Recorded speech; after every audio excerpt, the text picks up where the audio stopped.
2024चा शेवटचा रविवार, अखेरचा रविवार आहे आणि शिर्डीमध्ये भाविकांची मांदियाळी आपल्याला बघायला मिळते.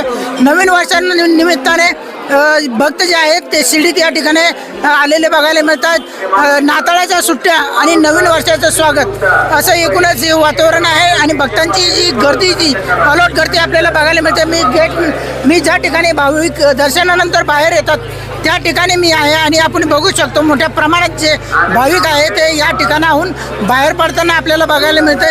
एकूणच बघितलं तर साईबाबांचं दर्शन घेण्यासाठी भक्तांची जी मोठी गर्दी ती आपल्याला बघायला मिळते. या ठिकाणी काही भाविक आहे, आपण त्यांच्याशी बोलणार आहोत. सर तेलुगु। कहाँ से आए आप? हैदराबाद से आ रहे हैं। हैदराबाद से। दर्शन हो गया? दर्शन अच्छा हो गया, बहुत अच्छा हो गया, बहुत सुंदर से मैं देखा आज, बहुत मन से प्रशांत हो गया मैं। ये साल का आखिरी रविवार है, संडे, और भीड़ इतनी तादाद पे है, कैसे देखते हैं? बहुत अच्छा देखे, इतना ज़्यादा पहले नहीं देखा, अभी ज़्यादा हो गया ना। 24 का लास्ट आवर है देखना, बहुत ज़्यादा आ गया, पब्लिक है, बट दर्शन भी बहुत अच्छा हो गया। कहाँ पे रुके आप?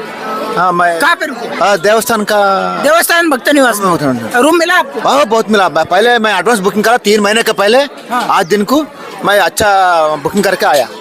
बुकिंग करके आया 3 महिने अगोदरच या भक्तांनी रूम बुक केलेले आहे. या ठिकाणी आपल्या बरोबर काही भाविक देखील आहे. कुठून आले दादा?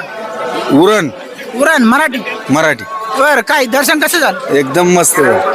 कधीपासून येतात? पहिलीच बारी. पहिली बारी. दर्शन कसं झालं? चांगलं झालं. गर्दी किती? गर्दी भरपूर आहे. किती वेळ लागला? 2 तास गेले. 2 तास लागले दर्शनाला. या ठिकाणी अजून देखील काही भाविक आहे, आपण त्यांच्या बरोबर देखील बोलणार आहोत. कहाँ से आहे मॅडम?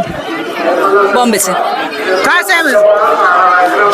जे विविध ठिकाणाहून भाविक जे आहेत ते दर्शनासाठी या ठिकाणी आलेले आहे आणि 2024चा शेवटचा रविवार असल्यामुळे भक्तांची मांदियाळी जी आहे ती मोठ्या प्रमाणात आपल्याला बघायला मिळते. एकूणच जर बघितलं तर शिर्डी आता भक्तांनी फुललेली आपल्याला बघायला मिळते. या ठिकाणचे अनेक हॉटेल जे आहेत ते फुल झालेले असून या ठिकाणी पार्किंगची व्यवस्था असेल, गर्दीमुळे पार्किंगची व्यवस्था देखील तुडुंब भरलेली बघायला मिळते. तर पोलीस प्रशासनाच्या वतीने वाहतुकीचे नियंत्रण केले जाते. साईबाबा संस्थांच्या वतीने भक्तांच्या सुविधेसाठी योग्य ती खबरदारी घेण्यात येत आहे.